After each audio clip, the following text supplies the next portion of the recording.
Claire, bonjour, chez Trust Team. Mais qu'est-ce que j'apprends, dites-moi? Quand il y a de la croissance, il n'y a plus de satisfaction client? Écoutez, quand il y a de la croissance, les entreprises ont effectivement tendance à oublier le client. Parce que, comme tous les clients viennent à eux, ils ne pensent plus que c'est essentiel d'investir dans l'expérience client. Alors que quand les prix baissent, quand il y a de plus en plus de compétition, ils savent que s'ils n'ont pas une bonne expérience, ils sont morts.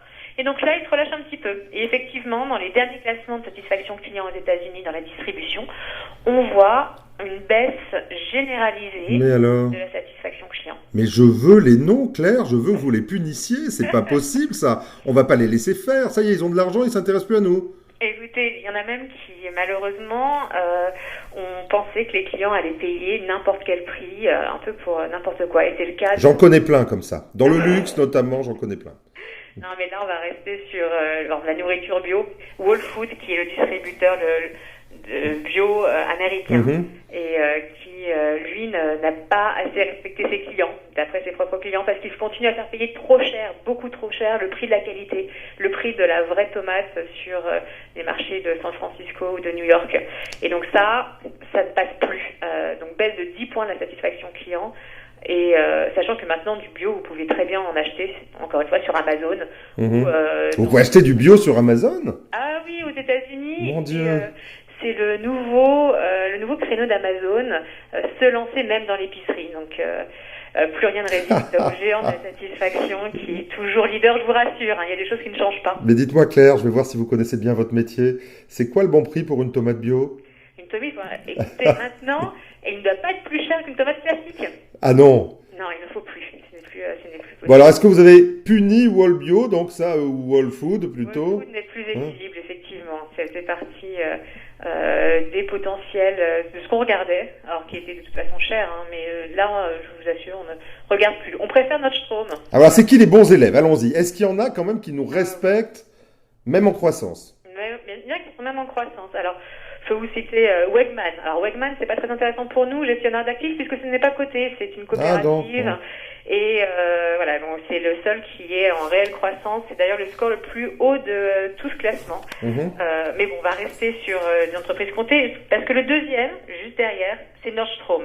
D'accord. Nordstrom, ça, c'est une entreprise qui veut connaître ses clients, qui investit pour connaître ses clients et leur donner une expérience réellement différente et réellement personnalisée. Par exemple, si vous achetez un jour un costume chez Nordstrom, lorsque vous reviendrez une semaine plus tard, votre conseiller saura quelle est la couleur du costume et quelle chemise ou quelle cravate vous conseillez en fonction de vos derniers achats. Et ça, ce n'est pas investir sur la technologie simplement pour faire bien sur les réseaux sociaux. Non, c'est vraiment s'adapter à votre achat, à personnaliser votre expérience client pour que vous soyez satisfait et que vous reveniez et que vous soyez un client fidèle. D'accord. Vous en avez d'autres comme ça, des sympas? Qu'est-ce qu'on peut avoir? Bien sûr Amazon, ça je vous en ai parlé. Toujours. Mais c'est vrai qu'on est plutôt sur une baisse générale, donc sur les malheureusement, je peux vous parler de Macy's comme une grosse déception. Non. Et malheureusement, Macy's, c'est une déception, ben voilà. Oui, parce qu'en fait, ils ont fermé un certain nombre de department stores aux États-Unis et pour simplement améliorer leurs résultats. Et ben voilà. Voilà. Donc pensée court terme, pensée capitalistique court terme. Et on a pensé au capital avant de penser aux clients. Et vous savez que moi, Macy's, il y a de la vraie satisfaction client. C'est là-bas que j'achète mes caleçons parce que là-bas, j'achète du L, figurez-vous, aux États-Unis. Et ça me va bien. Essayez de Nordstrom la prochaine fois. D'accord. Bon, super. Mais du coup, vous avez moins de bassins. Du coup, vous allez perdre des boîtes intéressantes? Non, parce qu'on est là, on est sur les sociétés sur lesquelles on a investi. On reste investi. On s'est d'ailleurs renforcé sur Nordstrom mi-février, comme sur pas mal de sociétés américaines qui étaient tombées au plus bas. Mais sur les sociétés qui sont en baisse, nous n'en avions pas. Eh bien Claire, merci beaucoup. Alors on le rappelle, les sociétés en croissance oublient le client et sa satisfaction. Dites-moi, ça n'est pas le cas de Trust Team qui est en croissance? Ah non, nous faisons tout pour rester au plus près des attentes de nos clients.